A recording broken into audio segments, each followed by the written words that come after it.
Hello, my little Saikaro. It's your baby girl, Olawalarami. That your small baby, your daughter, lady, ọmọ yín tó ní ìyá púpọ̀ àti bàbá púpọ̀. It's me again. In this video, emergency òyìnbó. Nínú fídíò yìí mo fẹ́ fún wa ní àṣírí kan. Àṣírí bí èèyàn ṣe lè yọ ìpọ́njú kúrò nínú ayé ẹ̀.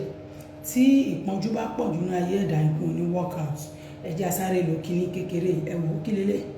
Orógbó.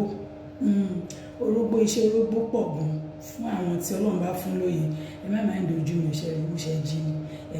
Ṣé wá rí iṣẹ́ yìí inú bedroom láti máa ń ṣe, inú washroom àbí inú toilet la máa dúró sí ta máa ti sáré ṣe nǹkan tá fẹ́ ṣe yẹn. A ní ìdí epo àti cinnamon powder. Ẹ bù kó pọ̀ jù báyìí lọ o. Ẹ bù kó pọ̀ jù báyìí lọ. Because epo yìí ẹ máa fi para ni tẹ́ bá ṣe tán. Ẹ bá fẹ́ wẹ̀ ẹ máa fi epo yẹn para. Ẹ máa mix ẹ̀ mọ́ cinnamon powder yìí. So nǹkan tẹ́ máa ṣe ní orógbó tí ò ní àbàwọ́n lára láì tí kò bò rárá ẹyọ kan,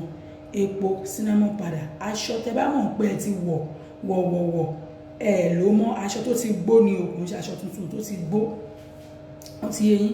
òun lẹ need gbogbo nǹkan tẹ́ bá lò yẹn as in aṣọ àti scarf yẹn ẹ máa bọ́ sọnù tẹ́ bá wọ̀ wọnú bedroom tẹ́ fẹ́ fi ṣiṣẹ́ yẹn ẹ fẹ́ lọ dànù ni ẹ nílò wọn kí lẹ fẹ́ ṣe ni pé ẹ máa mú orógbó yìí sínú epo tẹ̀bù yẹn ẹ bu epo yẹn kó pọ̀ dáadáa jù báyìí lọ mo kàn fi lè ṣe example ni ẹ máa wá mix ẹ̀ mọ́ cinnamon powder yín báyìí ẹ wò cinnamon powder yẹn ẹ mix ẹ̀ báyìí bá ṣe máa ń ro anti-clockwise yẹn ok ẹ mix ẹ̀ dáadáa ẹ wá mú orógbó yẹn fi yí báyìí ẹ wá máa sọ̀rọ̀ sí èmi lágbájá ọmọ lágbájá ẹ jẹ́ n dárúkọ mi èmi Saida Olawalarami ẹ wò mo ṣe forógbó yí epo yìí o àti cinnamon yìí mo bó aṣọ ìpọ́njú dànù mo bó aṣọ ìṣẹ́ torí kíni aṣọ tó wà lára orógbó yìí òun ló bó àṣírí orógbó yìí lórígun mẹ́rin àgbáláyé káṣírí mi máa bọ̀ gbogbo ibi tí ìpọ́njú gbà wọnú ayé mi ó yá mo bọ́ sọnù ẹ máa ṣàdúrà ṣe sọ gbogbo nǹkan tẹ́ fẹ́ ẹ manifest àfẹ́m gẹ́gẹ́ bá ṣe máa ń ṣe yẹn ẹ fi yí orógbó yẹn dáadáa ọ̀rọ̀ mi ò yé yín ẹ fi orógbó yẹn sínú ìbáyìí ẹ fi lẹ́nu epo yẹn báyìí ẹ wá bọ́ aṣọ yẹn ẹ má bọ́ aṣọ yẹn kẹ́ tó ṣe o ẹ fẹ́ kí ọwọ́ epo yẹn ẹ fẹ́ kó kun aṣọ yẹn ẹ wá bọ́ aṣọ yẹn ẹ yọ scarf yín yẹn ẹ wá mú epo yẹn ẹ fi pa gbogbo ara yín gbogbo ojú yín sòtò rẹ̀ mo ṣe ní kẹ́ bu epo yẹn kó pọ̀ ẹ fi pa dé àtẹ́lẹ̀ ẹsẹ̀ yín ẹ ti bu omi tẹ́ fẹ́ fi wẹ̀ sílẹ̀ because tẹ́ bá ti ṣe kíní ìtàn ẹ máa wẹ̀ ẹnu ọ̀rọ̀ mi ò yé yín ẹ fi pa dáadáa ẹ sọ̀rọ̀ sí mi ìfẹ́ ìpọ́njú mi ìfẹ́ ìyàn mi ìfẹ́ ìṣẹ́ mo fẹ́ bẹ́gbẹ́ pé ẹ mọ̀ pé nínú bedroom yẹn tẹ́ bá wọ bàtà ẹ try lóòótọ́ àwọn bedroom mi wà tó máa ń rìnyàn láyà but àwọn ta ní personal bedroom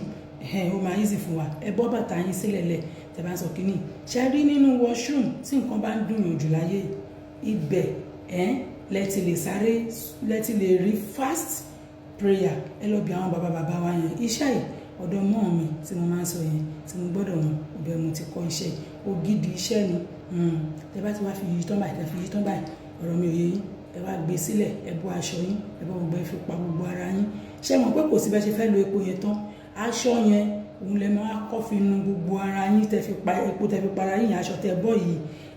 ẹ máa yí aṣọ yẹn sódì o ṣe rí pé ó di aṣọ ni mo wọ̀ báyìí mo fi ṣe example ni ẹ máa yí sódì dẹ́ni aṣọ tẹ́ ti wọ̀ tó ti gbó ẹ fẹ́ bọ́ aṣọ ìpọ́njú kúrò ní tẹ́ bá ti wá bọ́ aṣọ yẹn tẹ́ ti fi epo yẹn para dáadáa ẹ wá tún mú aṣọ tẹ́ bọ́ yẹn ẹ mọ̀ pé ó ti yí sójú padà ẹ wá fi nu gbogbo epo yẹn lára yín ẹ wá fi nu abọ́tẹ̀lù yẹn ẹ wá gbé mọ́ láì náà kan tó bá jẹ́ ìlú táwa wà a lè dáná sún ni àti orógbó yẹn o àtàṣọ yẹn o àti tabọ́ yẹn o a máa dáná sún tó bá jẹ́ ìlú táwa a lè dáná sún ni ẹ wò etí aṣọ yẹn kàn ra mú láìtà ẹ fi sun díẹ̀ nínú ilé yín nínú aṣọ yẹn bóyá níwájú ta ni o àbí nínú compound àbí ẹ fi sun díẹ̀ àbí nínú kitchen yín ẹ jẹ́ kí díẹ̀ sun bẹ̀ ẹ wá mú ètò oko ẹ rápò ẹ lọ sọ́run tó ráwọn olú kan wà ẹ̀hún lè sun kan ẹ̀kàn ra sun díẹ̀ nínú etí aṣọ yẹn ẹ wá rápò ẹ make sure pé ẹ fi nu ara yín pẹ̀lú epo tẹ́ ti fi para pẹ̀lú cinnamon yẹn ẹ wá rápò ẹ papọ̀ mórógbó yẹn àti scarf abẹ́nìtì tó bá wà include tẹ wọ̀ wọnú bedroom bójá aṣọ yẹn nìkan náà ni ó yá